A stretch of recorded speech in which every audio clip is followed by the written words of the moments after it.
ने इस पूरे मामले को जांचा। इस वक्त आप देख और रहे हैं अनियमितता रविशंकर पर गंभीर प्रसाद टिप्पणी सोनिया की गांधी और को टैक्स लेकर लगाया। कुछ कह रहे हैं। उसके खिलाफ इनकम टैक्स ट्राइब्यूनल गए ये लोग, वहां भी सफलता नहीं मिली, और उसके बाद फिर हाई कोर्ट गए, वहां भी सफलता नहीं मिली। तो देश को हम यह बताना चाहते हैं कि सोनिया जी और राहुल गांधी बेल पर हैं इस मामले में, और उनके एफआईआर को क्वाश करने की सारी प्रार्थना सुप्रीम कोर्ट तक रिजेक्ट हो गई है। अब यह मामला है क्या?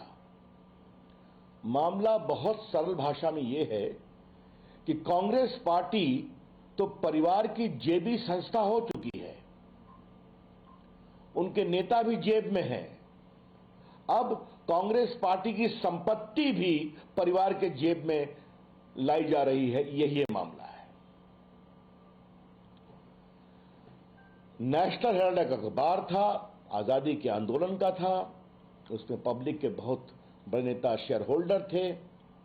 बाद में अखबार नहीं चला, अखबार बंद हो गया, उस पर बड़ी देनदारी हो गई, और बहुत ही छद्म तरीके से 90 करोड़ रुपया लोन दिया गया, और एक पारिवारिक संस्था यंग इंडिया बनाई गई, जिसमें सोनिया जी और राहुल गांधी 76% के शेयर होल्डर्स हैं, मेजॉरिटी। बाकी दो लोग नहीं हैं, मोतीलाल जी और ऑस्कर फर्नांडिस, वो गुजर गए। और बिल्कुल गैर कानूनी तरीके से पूरे नेशनल हेराल्ड की ओनरशिप को यंग इंडिया को दे दिया गया। नेशनल हेराल्ड के पास हजारों करोड़ रुपए की संपत्ति है, दिल्ली में है, मुंबई में है, मोहाली में है, जिस संपत्ति को कांग्रेस सरकारों ने सस्ते दर पर सरकार की जमीन दी, उससे हजारों लाखों रुपया किराया आता है। यह है कुल मामला।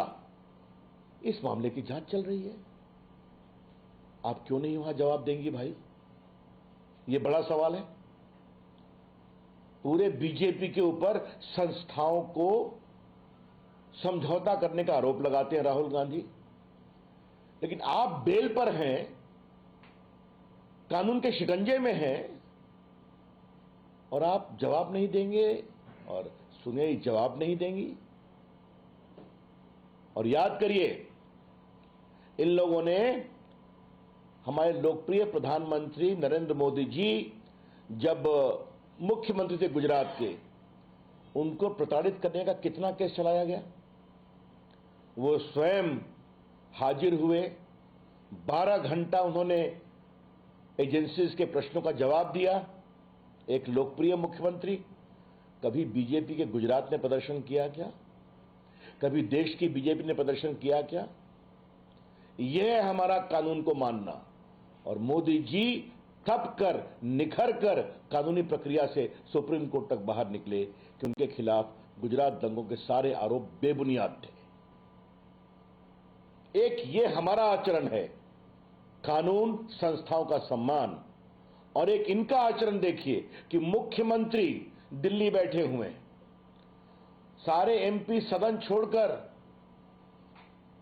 उनके समर्थन में ईडी और अन्य संस्थाओं को डिमोरलाइज करने की कोशिश कर रहे हैं। ये हैं बड़े सवाल। इसलिए आज ये जो सत्याग्रह नहीं दुराग्रह है कांग्रेस पार्टी का, परिवार जब पार्टी की संपत्ति को अपनी जेब में कर रही है, उसको बचाने का दुराग्रह है। तो हम इसकी भर्त्सना करते हैं। देश में सच्चाई जानी चाहिए। सच्चाई यही है कि सोनिया गांधी जी, राहुल गांधी जी बेल पर हैं, जिसमें आरोप 420 का भी है, धोखाधड़ी का भी है, 120 भी कॉन्स्पिरेसी का भी है।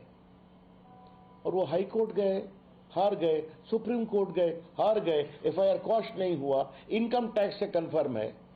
तो अब ईडी जब पूरे मामले की जांच कर रही है कि इसमें मनी लॉन्ड्रिंग का केस है कि नहीं, तो आप जवाब नहीं देंगे क्या?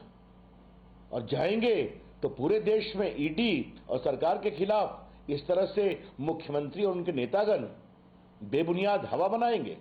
हम इसकी बहुत भर्त्सना करते हैं, और हमें पूरा विश्वास है कांग्रेस पार्टी की हताशा है, इतनी बड़ी हार के बाद भी, बार बार हारने के बाद भी, पार्टी को जेबी बनाने के बाद भी अब पार्टी की संपत्ति भी जेबी बनाई जा रही है और सवाल का जवाब भी नहीं देंगे। ये मामला है।